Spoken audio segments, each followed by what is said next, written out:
Hello, Jehovah's Witnesses, ex-Jehovah's Witnesses. It's been a while since I have made a video because I was busy traveling and working. As a matter of fact, part of what I was doing is what I want to talk to you about. Because today I'm going to talk about why it is so hard for the average Jehovah's Witnesses to succeed in life. And when I'm saying life, I mean this life that we live in now. The only life that we know about, not a supposed to be coming life after Armageddon. Why? Even if someone was a Jehovah's Witness and would be interested in succeeding in a career, in a business, unless they already had that career or business before they became Jehovah's Witnesses, why it would be so hard for them to be able to succeed in this life. And the reason why I wanted to mix once, at least for this one time, and maybe I'll probably do that more and more as a matter of fact, but I've never really mixed my profession as a writer and a life coach, success coach, and the ex-JW me, because I know that most Jehovah's Witnesses or even ex-Jehovah's Witnesses are not necessarily my client. But since the new ebook that I just wrote, that's going to be published in a week from now, is talking to new entrepreneur and giving tips, specific tips to anyone who wants to succeed as a new entrepreneur, I thought it was a good idea to talk about this today in this video to ex-JWs or even JWs that are waking up maybe. So I'll put a link to a blog post, my last blog post, that will link to a little form where you can put your name. I don't care, you can even put a fake name, it's fine, as long as the email is a correct email, otherwise you'll get nothing. But all you have to do is put your name. You can put just your first name or fake name and a real email address, and I will let you know when the guide is ready, because it's free, it's a free download, and only people who have access to the guide, to that ebook, will be able to access to a special letter that I've written to my audience. And in that letter there is an offer, something that I'm offering to people who want to take that offer to be more successful in their career. So I wanted to talk about those three things that is really missing among Jehovah's Witnesses, and unless you have those three things, it will most likely be impossible for you to succeed as an entrepreneur. So let's see what those three things are. The first thing you need to have to become a successful entrepreneur, or to be a successful entrepreneur, is freedom. Freedom of thoughts and freedom of actions. If you do not have freedom, there is basically no possibility for you to be successful in life, career-wise, and even many other areas of life. But here we are talking only about career, only about being successful as your own boss, besides washing windows for other people. If you do not have freedom, freedom of movement, freedom of thoughts, freedom of actions, how in the world can you be successful? And that may be one of the reasons why the governing body is preventing the average Jehovah's Witnesses to have freedom. I know they are saying that Jehovah's Witnesses are free. They're free to leave, they're free to stay, they're free to do whatever they want, they're free to have a normal life, but it's really not true. And us ex-JWs, and if you are one of Jehovah's Witnesses and you're honest with yourself, you know that it's the truth.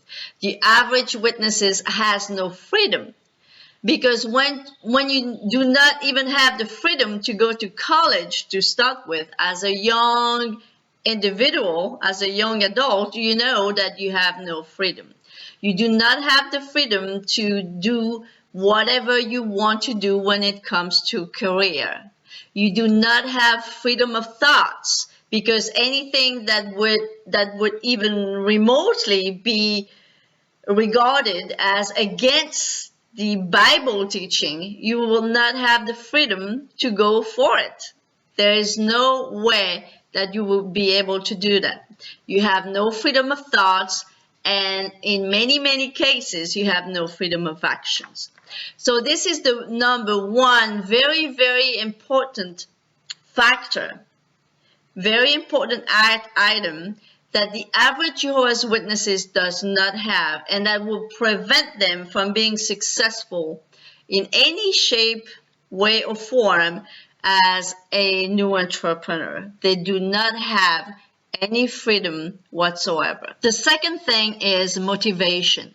Now, as an entrepreneur myself, being a writer for the past 10 years and a coach for about 6 years, I know that unless you are motivated, and not only motivated, but really motivated, it's very, very difficult to make it as an entrepreneur in this world, in this economy, in this system of things, as Jehovah's Witnesses like to call it.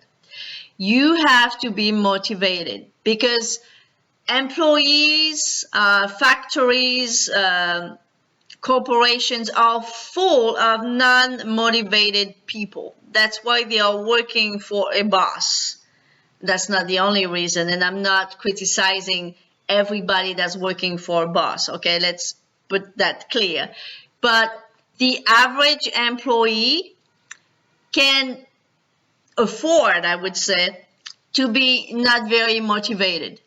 I have worked as a translator, as an interpreter, as a legal assistant, as many things, as a recruiter. And believe me, I was not motivated at all, but yet I was able to do it. I was able to do my job even pretty okay, even though I was absolutely not motivated. So that's why I'm saying not motivated, and that's what I'm saying, that those corporations, factories, any places where you work for a boss that makes all the money and you make very little of it, you do not need to be very motivated in order to do it. The reason why I'm saying it is because I've been there. However, you need to be very, very motivated to succeed as an entrepreneur. It's not impossible, and it's all about you. If you really want to do it, you can, but you need that motivation. And we know that among Jehovah's Witnesses, motivation when it comes to anything that is not paradise, earth after Armageddon, does not exist. So that is another thing that is really, really missing among Jehovah's Witnesses, and that will prevent them from being successful as a new entrepreneur, as a new boss. It's that they do not have the motivation. They are not encouraged to be motivated whatsoever when it comes to build a career, create a business in this world. So that is the second thing that is missing, and that would prevent the average Jehovah's Witnesses from succeeding as an entrepreneur. And the third thing, which is pretty much the bread and butter of what I teach as a success coach, as a life coach, is belief in yourself. The average Jehovah's Witnesses does not have any belief in themselves. And the reason why is based on the very teaching of the average Jehovah's Witnesses, of the very teaching that the average Jehovah's Witnesses is receiving, because everything belongs to Jehovah, whether it's power, whether it's wisdom, whether it's goodness, even though it's the most genocide God you'll ever hear about. You know, everything belongs to Jehovah, and you are a good for nothing. And it's actually, those words are actually in the Bible, which Jehovah's Witnesses, tend to use, especially when it's convenient. And you're good for nothing, really. You have no reason whatsoever in believing in yourself. There is even another very bad scripture that says that the heart is treacherous. So the average Jehovah's Witnesses is actually taught not even to believe in their own intuition, which is another thing that I teach my clients to have and to develop. But the average Jehovah's Witnesses will not even trust their intuition, because the intuition is what the Bible calls the heart. Well, it's the same thing. Your heart is treacherous, therefore they have an intuition. How in the world are they going to follow that intuition since it is treacherous, right? So the average Jehovah's Witnesses does not believe in themselves at all. And without the belief in yourself, the belief that you are powerful, the belief that you are good, the belief that you are creative, the belief that you have that you are intuitive, the belief that you are perfect. We're not perfect when we are Jehovah's Witnesses. There's no way. But without the belief of everything that I've just mentioned and more, it is impossible to succeed in life.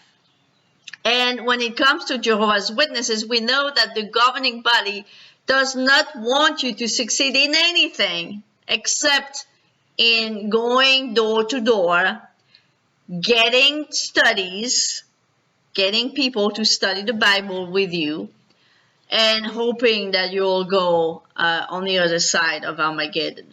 But when it comes to believing in yourself, they do not teach that at all. And very interestingly, to tell you a little bit of my story, I have always been interested in personal development. I've been interested in that since I was like 19, 20 years old, and maybe before. But the first personal development book that I read was a book from Catherine Ponder, and it was, I was barely 20 years old. And I dropped it. I dropped everything that I knew about personal development, and I even stopped reading those books, of course, when I became one of Jehovah's Witnesses. And of course, as soon as I wasn't Jehovah's Witness anymore, I started to read those books again. And I developed a lot of knowledge because I hired coaches. I read tons and tons of books. I cannot even count how many personal development books I read. And I eventually became a coach myself, because this is something very strong in me. It's something that comes naturally to me, plus the knowledge that I have acquired actually makes me a very good coach, plus the life that I had that's also very colorful, so to speak, and that helps me to help a lot of people, a wide range of situations that I've been in myself. So anyway, this little story to tell you that, you know, personal development will teach you in believing in yourself, but the opposite exists in cults. And I can't talk about all the cults that I do not know, but when it comes to Jehovah's Witnesses cult, they do not teach you in believing in yourself. And most cults would not teach you that, actually most religion, because you can control, because not only cults, but religions love to control people as well. That's why they were created to start with. And you would have more trouble. Actually, you may have a lot of trouble to control people who believe in themselves. Because someone who believes in themselves, you know, they have no limit. They can do whatever they want, basically. They can achieve whatever they want. And I'm talking about positive things, of course, not negative. So the average religion, the average cult does not want you to believe in yourself, believe me. They want you to be fearful. Actually, their master weapon to control you is fear. So this is another reason, the third and the last reason why the average Jehovah's Witness would not be able to succeed in their career as a new entrepreneur, as a boss of a company that they could create, because they have no belief in themselves whatsoever. So there you have it, the 3 main reasons why the average Jehovah's Witnesses would not be a good candidate to entrepreneurship. Because they have no freedom of thoughts, no freedom of action. They have no motivation besides anything that's going on within the religion, but no motivation to do anything else outside of the cult. And thirdly, no belief in themselves whatsoever. It's the other way around. The average Jehovah's Witnesses becomes very fearful, very depressed, and very superstitious, even though they said they're not superstitious. All those things will prevent you from being able to believe in yourselves. So, hope you enjoyed the video. If you did, please like it, share it, comment, and I'll be glad to get back to you in the comments. And also, don't forget to download first of all, put your name and an email on the page that you'll be able to get by clicking on the link here or down below. And I'll be sure to send you my free guide, my free ebook as soon as it comes out, which is in about a week from now. Hope you enjoy it, and I'll see you next time on the next video. Bye-bye.